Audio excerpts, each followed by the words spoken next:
Our customers today have higher expectations than ever before. They are no longer comparing any of our companies with the direct competitors. What they're comparing us to is the great experience they had last night at a restaurant, the great experience at a hotel, or a great experience that any one of us might have provided, and then we jump to a completely different industry, and somebody says, why can't they be as good as...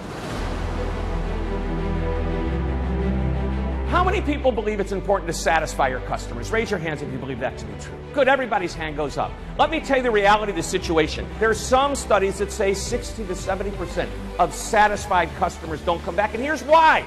They're just satisfied.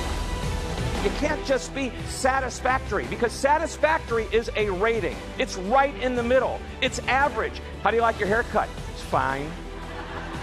Fine is like the F-bomb of customer service. To a lot of people, loyalty means we have to keep our customers for life. If we focused on the next time, every time, ultimately we'll create a lifetime of loyalty.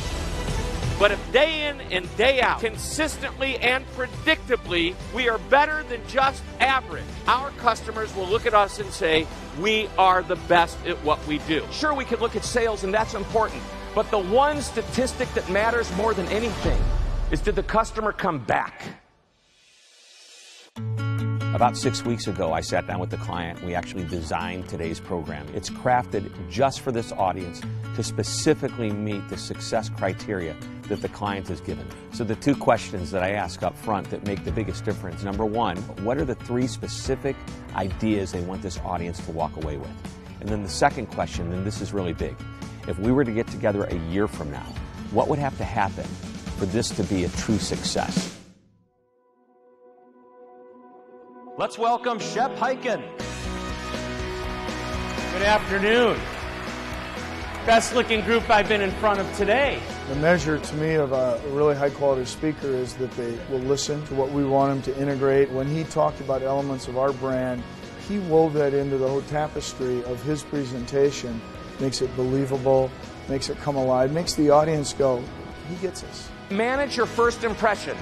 Each and every one of those first impressions you have with that particular customer, you're setting the tone for whatever interaction is to follow. It's real simple. It's the way you look at people, the way you smile at people, what your body language says. That is the opportunity for us to make the relationship, to take it a step further, or perhaps it's an opportunity that's missed. Some people say one thing and they mean something completely different. I am driving down the street one night. My wife looks over at me as we're driving by Baskin-Robbins, you know, the ice cream place, and she says, honey, would you like to stop and get some ice cream? And I said, no. And I kept driving. Could have saved that evening with an extra question. Would you? 2 words. The idea of the extra question will allow us to better understand our customers. It'll allow us to better serve our customers, upsell and cross-sell our customers for the appropriate time. Ask the extra question. Shep is very dynamic, right? He keeps your attention, he's giving you really good information, and then he really helps you to apply that information. I want somebody to share their moment of magic, an example of when they've created a great experience for one of their customers. We are finishing up our grand opening weekend, and a gentleman just got done with his haircut, got in his car, and his car wouldn't start. Meanwhile, it was pouring down rain. My car was around the corner, so I took off my shoes, was out there in my bare feet, and jumped his car for him. Holy cow, now that is a moment of magic.